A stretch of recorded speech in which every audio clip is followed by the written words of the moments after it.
Chers frères en Christ, je te salue au nom de notre Père, Seigneur Jésus-Christ. Nous sommes toujours dans nos études, dans le chapitre 4, l'épître de Paul aux Hébreux. Non, c'est l'épître aux Hébreux, pas Paul, parce que c'est discutable.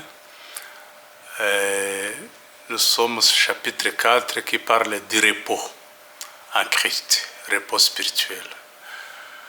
Prions. Seigneur notre Dieu Tout-Puissant, nous te sommes infiniment reconnaissants de ton grand amour pour l'humanité, parce que tu as préféré nous sauver, même si nous avons bronché, nous avons failli à ton ordre, et puis finalement, c'est la conséquence qui a sévi dans le monde entier. Merci Seigneur parce que tu nous as sauvés. Au lieu de créer notre homme sans péché, tu as préféré nous restaurer. Et c'est déjà fait, c'est historique. Et c'est ce qui donne le repos. Et nous te remercions au nom de notre Père, Seigneur Jésus-Christ. Amen. Pardon. Nous allons parler de personnes qui ont voulu se reposer, qui ont souhaité le repos du cœur, mais qui n'ont rien obtenu malgré leurs souhaits. C'est le cas des jeunes hommes riches, peut-être plus tard ils en ont eu, je ne sais pas, et celui du publicain qui, avec les collecteurs d'impôts. Nous trouvons cette histoire dans l'évangile selon Luc, chapitre 18, à partir du verset 18.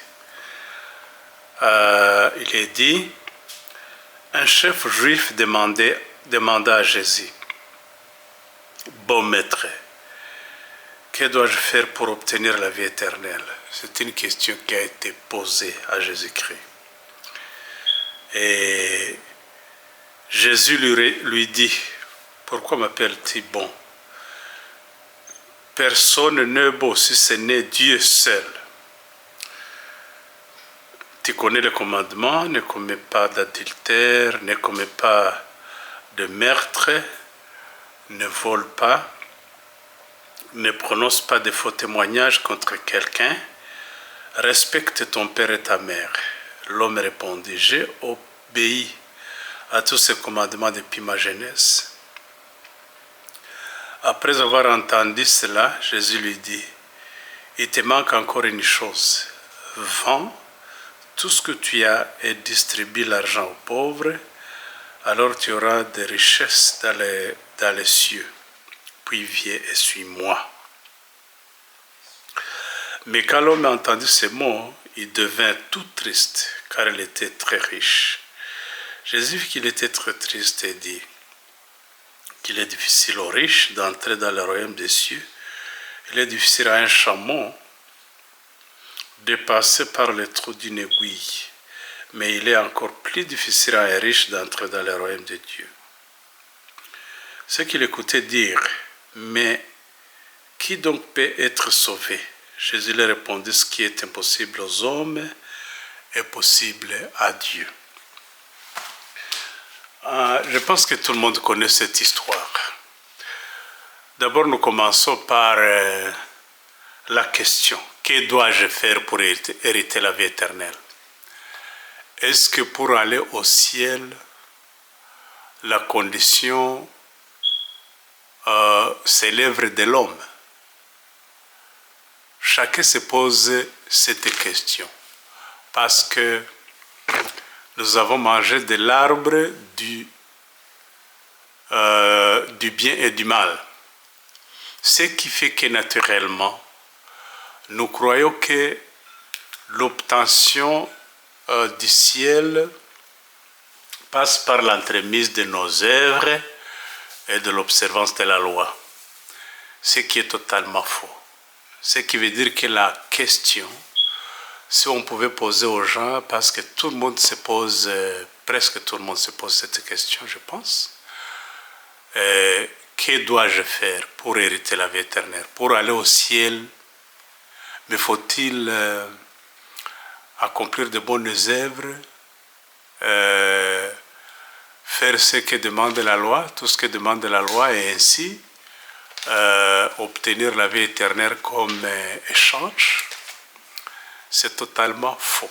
C'est ce qui constitue le problème parmi même les chrétiens actuellement. C'est une mauvaise question qui soit. Au lieu que les jeunes hommes riches posent la question à Jésus, qu'est-ce qui se passe? Quel est le chemin céleste? Hein? Que font-ils pour aller au ciel? Hein? Lui, au lieu de poser cette question, il a posé la question tout en donnant une partie de réponse. Pour lui, il veut aller au ciel. Il pose la question de comment y accéder, mais c'est toujours pour lui, c'est par les bonnes œuvres. La porte principale, c'est les bonnes œuvres, ce qui est totalement faux. Je le répète encore une fois. Parce que si ce n'était que de bonnes œuvres et la loi, d'abord, Jésus allait donner la loi automatiquement après la chute de l'homme. Il a donné la loi après plusieurs générations. Ensuite, ce n'était pas la peine que Jésus vienne mourir sur cette terre, alors que dans l'homme, en lui, il a une carte à jouer en vue de l'obtention du ciel. Ce n'était pas nécessaire que Jésus vienne mourir sur la croix. C'est une mauvaise question. Si vous ne savez pas comment accéder au ciel, il faut le demander à partir du zéro. Il ne faut pas que tu te donnes une partie de réponse et puis le reste, ce n'est pas toi. Non, pour aller au ciel, ce n'est pas faire. Et puis il y a une question suivante. Hein? Jésus l'a dit, pourquoi m'appelle bon? M'appelle-t-il bon? Un seul est bon. C'est combien? C'est Enoch, Jacob, qui a été appelé Israël plus tard, et c'est Abel, c'est Job, et c'est Paul ou Joseph ou quiconque? Non. Ou moi-même, ou toi, ou lui, ou vous, ou nous? Non. Un seul est bon. C'est Dieu seul. Même Jésus, à cette époque-là, il avait revêtu la nature de l'homme, la nature pécheresse de l'homme, même s'il n'était pas foncièrement mauvais. Mais il a hérité de cette nature en vue de nous sauver lors de l'incarnation. Lui aussi, quand on lui posait cette question, il n'était pas bon. Vous voyez? Un seul est bon. Pour dire, il y a des gens qui ont accompli de bonnes œuvres. Mais ce n'était pas la porte du ciel. Vous voyez? Un seul est bon. Mais ça veut dire que tu ne peux rien faire pour devenir bon, au sens d'être Dieu. Parce que seul Dieu est bon. N'est-ce pas? Pour dire que, au fait, les jeunes hommes riches voudraient vérifier avec Jésus que Jésus lui confirme qu'il est bon, il est suffisamment bon pour hériter la vie éternelle. Vous savez, Jésus lui a posé encore une question que les gens, cela peut créer une confusion parce que c'est facile, parce que les gens croient que c'est par les œuvres qu'ils iront au ciel, c'est par la porte de la loi. Il a dit, il faut observer. Que dit la loi? Il a dit, que dit la loi? Il n'a pas dit, observer tout ce que la loi demande en vue de l'obtention du ciel. Que dit la loi? Qui dit-il? Qu'est-ce que tu lis à travers la loi? C'est Jésus lui-même. Vous voyez? Jésus, cette loi mosaïque a aidé nous plus tard, après plusieurs générations, pour que nous puissions, tout en observant ça, en essayant d'observer, nous puissions être coincés et puis commencer à se demander quelle est la porte du ciel. Hein? Vous voyez, là, le jeune homme riche a tout observé, ne croyez pas qu'il était menteur. Hein? Il a essayé de tout observer. Vous voyez? Mais ça ne lui a pas donné le repos. Vous voyez? Dieu lui a dit, ok, va et commence. Non, il a dit ça parce qu'il savait, Jésus a posé cette question, que dit-il dans la loi? Qu'est-ce que tu lis dans la loi? Parce qu'il savait que, justement, il avait cette idée qu'il faut observer la loi pour aller au ciel. Pourtant, cela n'a rien donné. C'est comme, par exemple, Nicodème et les autres, qui étaient très bons, mais finalement, ils savaient qu'ils ne pouvaient pas. Parce que le problème, ce n'est pas ce que nous faisons comme mal qui constitue un problème, c'est ce que nous sommes. C'est la nature que nous avons héritée d'Adam, qui est pécheresse. Les mauvaises œuvres sont des fruits de cette nature-là. Et toute personne, tout et chacun a cette nature-là. Oui. Alors, ce n'était pas parce que Jésus voulait attirer l'attention au jeune homme riche pour qu'il observe la loi et puis en échange avoir le ciel. Ce n'était pas ça. C'était plutôt lui dire, non, ce que tu penses comme être le pot céleste, la loi donc, ce n'était pas ça. C'est parce que ça ne t'a pas reposé.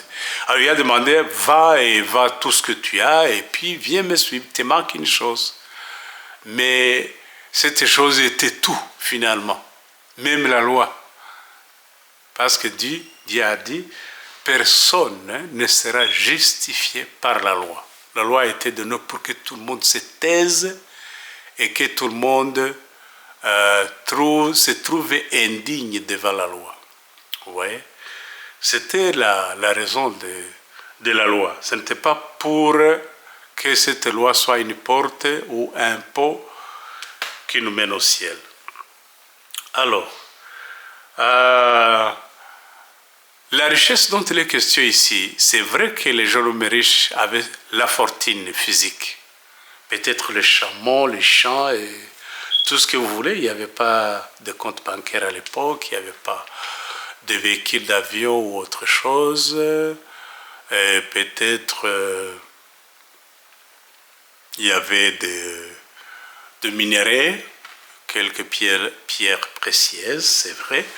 Mais il n'était pas, même si les jeunes hommes riches étaient physiquement fortunés, mais ce n'est pas essentiellement cette richesse dont il était question ici. C'est la propre justice plutôt. C'est l'orgueil de pouvoir se dire, c'est par mes bonnes œuvres, c'est par ma justice que je vais obtenir le ciel. Les gens ont toujours cette idée, ils chérissent cette idée de croire qu'à un moment donné, ils vont obtenir le ciel. Vous comprenez? Par ce qu'il faut. Non, la propre justice, peut-être nous pouvons lire ça en Philippiens, quand Jésus a dit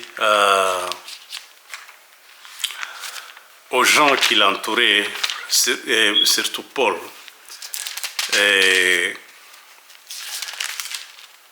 Philippiens 3, verset 5, je pense que c'est verset 5.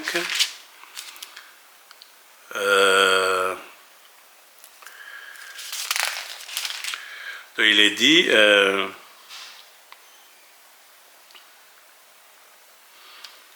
je suis israélite.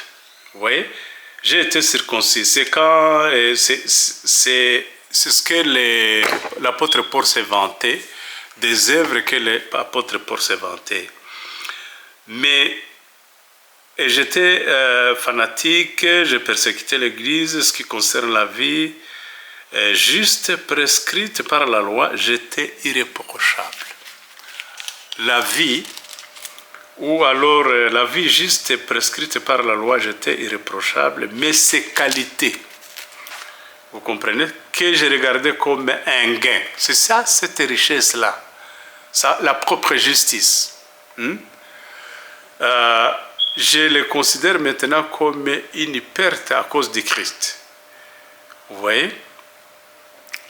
En Kinyarwanda on dit ukuri kwanjye bwiza bwanjye ni nk'amase. Vous comprenez? Donc chapitre 9 il est dit je n'ai plus la prétention d'être juste grâce à ma pratique de la loi. C'est par la foi en Christ que je le suis. Grâce à cette possibilité d'être juste créé par Dieu et qu'il accorde en réponse à la foi. Nous sommes justes par la foi en Christ, en Dieu. Ce que Jésus a fait pour nous, si on s'approprie ça par la foi, Dieu nous l'a déjà donné. Mais si nous l'acceptons par la foi, c'est à cette condition que nous sommes justes et c'est à cette condition que nous pouvons hériter la vie éternelle. Alors, plus tard, on a dit, en tout cas, il est difficile pour... quand Jésus a dit, Jésus a dit, en tout cas, il est difficile pour un riche d'entrer au ciel comme un chameau d'entrer dans le trou d'une aiguille. Vous comprenez? C'était vraiment difficile. Alors, les gens se sont écrits. Et qui peut alors aller au ciel? Et Jésus leur a dit, ce qui est impossible aux hommes, c'est possible à Dieu. C'est justement aller au ciel et hériter la vie éternelle. C'est par Dieu et pas par nous, par moi. C'est impossible pour moi et pour vous aussi et pour tous les autres, mais c'est possible à Dieu si nous avons cette foi-là. Alors, un autre exemple, c'est celui de... C'est toujours en Luc 18, verset 9, la parabole du pharisien et du collecteur d'impôts. Jésus dit à la parabole suivante, à l'intention de ce qui se croyait juste aux yeux de Dieu et méprisait les autres. Deux hommes montèrent au temple pour prier. L'un était pharisien, l'autre collecteur d'impôts. Le pharisien debout priait ainsi en lui-même. Ô Dieu, je te remercie que je ne suis pas comme le reste des hommes qui sont voleurs, mauvais et adultères. Je te remercie à ce que je ne suis pas comme les collecteurs d'impôts. Je jeûne 2 fois par semaine et je te donne le 10e de tous mes revenus. Le collecteur d'impôts, lui, se tenait à distance et n'osa même pas lever les yeux vers le ciel, mais il s'est frappé la poitrine et disait, ô Dieu, aie pitié de moi, qui suis un pécheur. Qui suis? Je suis. Je vous ai dit que le problème, ce n'est pas notre nature, ce n'est pas le fruit de la nature seulement, les mauvais actes externes. Même la nature en soi a un problème. Je suis un pécheur. Je vous l'ai dit, ajoute Jésus, cet homme était en règle avec Dieu quand il retourna chez lui, mais pas les pharisiens. En effet, quiconque s'élève sera abaissé, mais celui qui s'abaisse sera élevé. C'est-à-dire que les pharisiens n'étaient même pas en train de prier comme tel. Il était en train d'attirer l'attention à Dieu, à lui-même, à ses bonnes œuvres, combien il était bon. C'est cette richesse dont il est question ici. C'est comme le jeune homme riche. C'est pourquoi j'ai associé ces 2 paraboles, ces 2 récits qui ont existé. Ils sont même dans les mêmes chapitres. Et alors, le pharisien, qui est pharisien? Pour le moment, quand on parle du pharisien, on croit que c'est vraiment un hypocrite étouffé. Mais ce n'est pas ça. Les pharisiens de l'époque, aujourd'hui, ça a une mauvaise connotation. Mais celui de l'époque de Jésus, ce sont des gens qui s'étaient entourés de plusieurs lois, pas 10 commandements seulement, 600 combien. ils ont fait beaucoup de commandements, croyant qu'à travers l'observance de la loi, ils pouvaient accéder au ciel. Toute personne qui chérit l'idée qu'en observant la loi, en échange, on a le ciel, il est pharisien. Il est légaliste. Tout légaliste est pharisien. Celui qui ne compte que sur ses bonnes œuvres, il est vraiment tout à fait pharisien. Il faut justement qu'on comprenne cela, parce que c'est un problème qu'on trouve parmi presque toutes les églises chrétiennes, mais les gens ne comprennent pas. Pourtant, les pasteurs, les prêtres, tout ce que vous voulez, ils encouragent les gens justement à commettre les bonnes œuvres et l'observant de la loi en vue d'accéder au ciel. Ce n'est pas mal. Cette société ne sera pas possible si vraiment on était champion de commettre le mal envers l'autre ou envers Dieu. Mais ce n'est pas non plus la porte du ciel. Ce sont des fruits de l'esprit d'une personne qui vraiment a cru à Dieu. Parce qu'il y a de bonnes œuvres de par cette nature charnelle, mais aussi il y a de bonnes œuvres qui procèdent du fruit de l'esprit, qui est l'amour. Et l'amour, c'est comme un paquet où se trouvent toutes les bonnes œuvres. Parce que quand vous aimez, vous pouvez accomplir facilement les bonnes œuvres. Et c'est l'esprit qui agit en nous, pas en nous. Les œuvres de l'esprit en Dinda ou en James ou quelqu'un d'autre. Pas en nous. Alors, celui qui se considérait comme pécheur, au moins qu'il reconnaissait que par la nature, à moins qu'il ait la miséricorde de Dieu, il ne peut rien faire pour accéder au ciel. C'est comme David qui dit, j'ai été conçu dans le mal. Je suis mauvais dès ma naissance. Je suis pécheur. C'est comme les collecteurs d'impôts ici. Je suis mal. Je n'ose même pas regarder le ciel. Alors cette personne est sortie justifiée.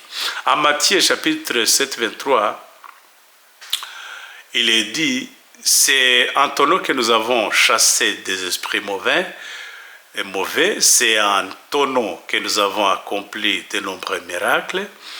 Et ne le sais-tu pas? Ils sont en train d'attirer l'attention au dernier temps à Dieu, et voilà tout ce que nous avons accompli comme œuvre. Pourtant c'est bon et ils ne mentent pas. Alors je leur déclarerai, je ne vous ai jamais connu, allez-vous-en, loin de moi, vous qui commettez le mal.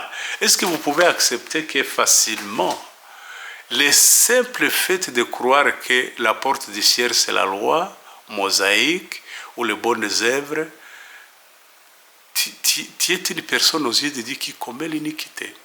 C'est ce que je viens de lire. C'est l'évangile, c'est Jésus lui-même qui l'a dit, pas moi. Faites de bonnes œuvres qui procèdent du fruit de l'esprit. Si tu veux, même la nature charnelle même produit les bonnes œuvres, allez-vous-en, il n'y a pas de problème. Mais ne croyez pas que c'est la porte du ciel. Parce que les vraies bonnes œuvres authentiques viennent de l'esprit de Dieu, pas de toi. Vous voyez? Donc il n'y a aucun mérite. Hein? C'est seul Jésus a le mérite. Et nous devons croire à lui, nous devons ne compter que sur lui. C'est à cette seule condition que nous pouvons avoir la paix du cœur, que nous pouvons avoir le repos céleste. Vous tous qui êtes fatigués et chargés, venez et je vous donnerai du repos. C'est ça, c'est à cette seule condition qu'on obtient le salut. Vous pouvez vouloir avoir le repos, la paix, comme le jeune homme riche ou c'est pas Nicodème. Heureusement, Nicodème a obtenu ça, mais pas par les œuvres ou par l'observance de la loi. Que Dieu nous aide ce matin afin de croire, à savoir ne compter que sur Dieu au lieu de compter sur nous. Parce que les œuvres sont à nous et l'observance de la loi, c'est à nous. Ce n'est pas Dieu qui les fait. Comptez sur Dieu et tu auras le repos. Amen.